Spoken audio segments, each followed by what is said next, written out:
Hey guys, welcome back to another week of Ticket Tuesday. I'm your host, Ron HD. So yeah, this is going to be a great time. Hey guys, back to an episode of Ticket Tuesday. I'm your host, HD, and this week we watched The Exorcist Believer. And this is a requel to the original Exorcist. And just to say right off the bat, not a huge fan of this one. I mean, I've seen the reviews, people fucking hate it, and I didn't hate it. I definitely didn't enjoy it, but I didn't despise it. I just found it very bland, very dull, and overall, I just didn't really get a lot of enjoyment out of it. But I'll tell you why I wasn't a huge fan of this film, and more, back at the house. God played that trick on you. There are 2 heartbeats. Is it working? They're beating in sync. Be strong. What did you do? One girl lives, one girl dies. You get to choose.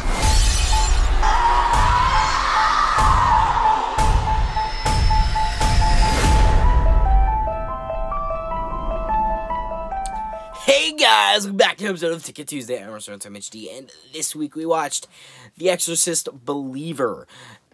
And this is the newest waters that Blumhouse Productions love to dip their little fingers in.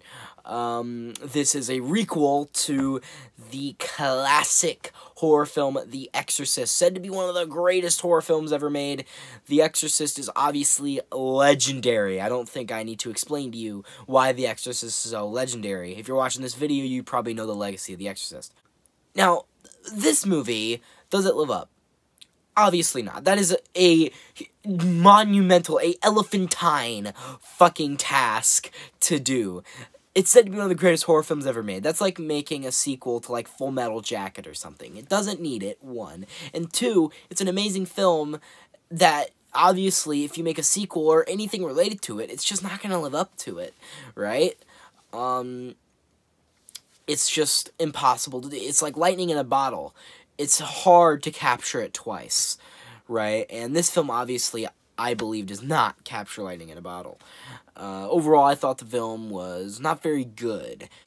And why do I think this? Well, I think this because mainly, 1, I thought the film was kind of bland. I thought it wasn't, like, to me, it just was kind of tame for an Exorcist movie. I think it wasn't very scary being a horror film. And obviously, you know, being scared is subjective, but I mean, I've watched horror films where it's like, you know, it's like, I'm not scared by this, but I acknowledge that that is spooky and I like it.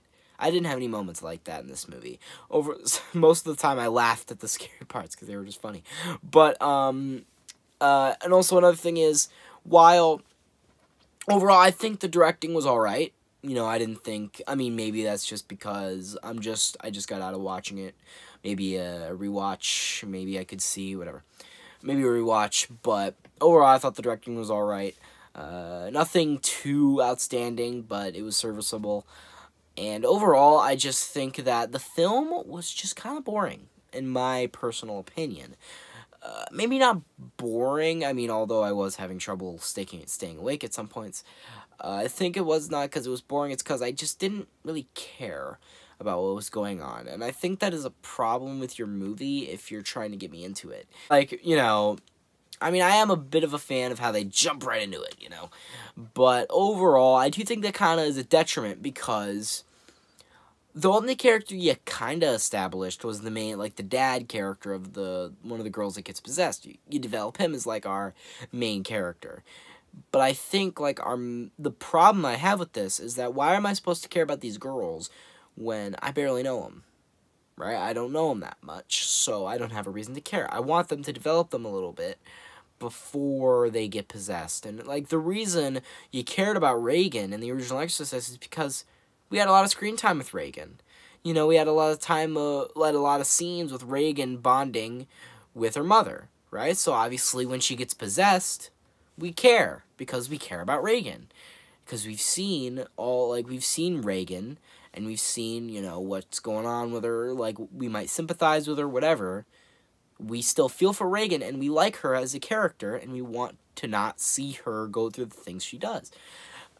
But I feel like my main gripe with this film, especially with the secondary girl that gets possessed, the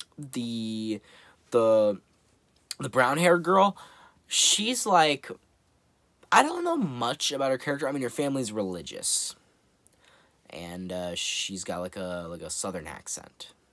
But yeah, I don't really know much about her. Maybe she was just a forgettable character, but I can't remember much about her.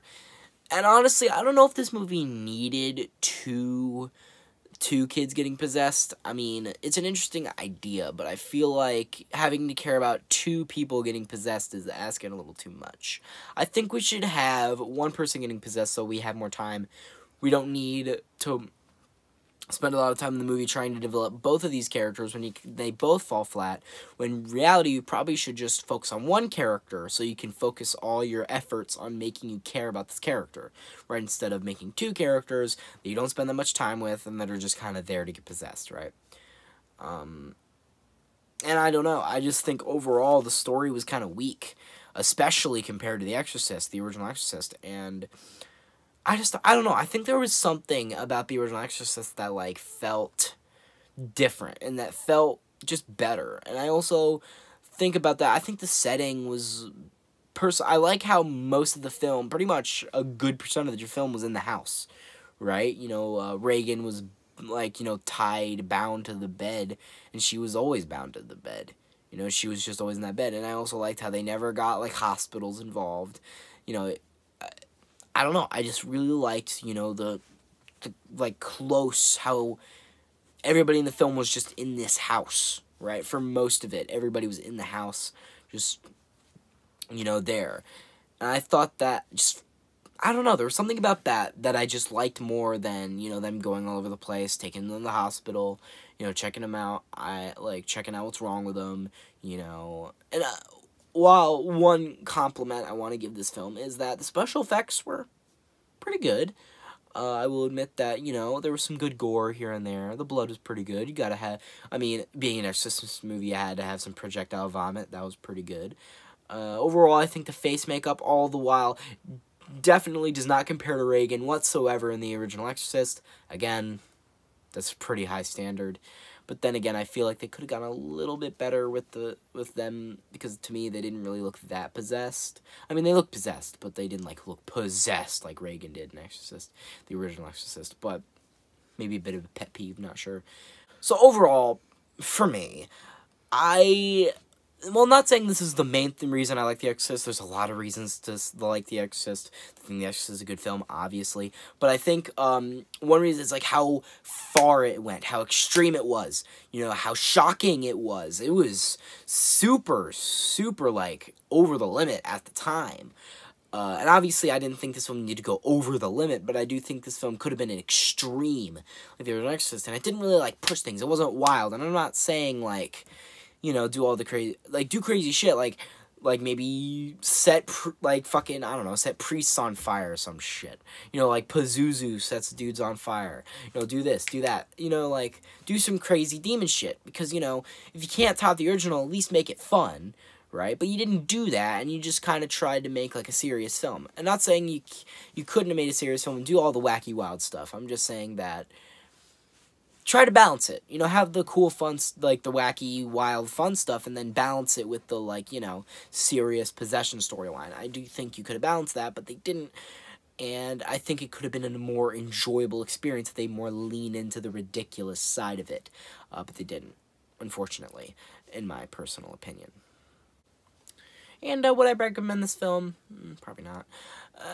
And why I wouldn't recommend it, I mean, you just heard the rest of the review. It's not great. It's not awful, but it's not amazing. And overall, I just think there's better films for you to be watching right now. I mean, Saw X just came out. Saw X is great. I definitely would recommend that. But yeah, I just think there's better. I mean, it's October. There's bound to be another good horror film coming out. So just wait. You know, I just wait it out and wait to see another better horror film. And with that, I would rate this film a 5 out of 10. Not very strong. And, yeah, I think I've said all I need to say. Thank you for my peace. So, guys, if you like this video, share, friends, subscribe, notifications on. Comment down below once you liked it. But you guys know how it goes. I didn't really mean to say that. What I really meant to say was if you guys hated this video, unsubscribe, discontinue me in the comments. I'm Burstyn MHD, exercising off.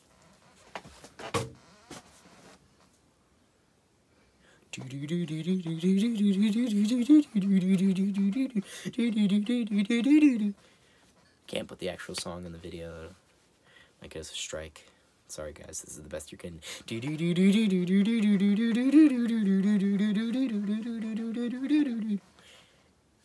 it.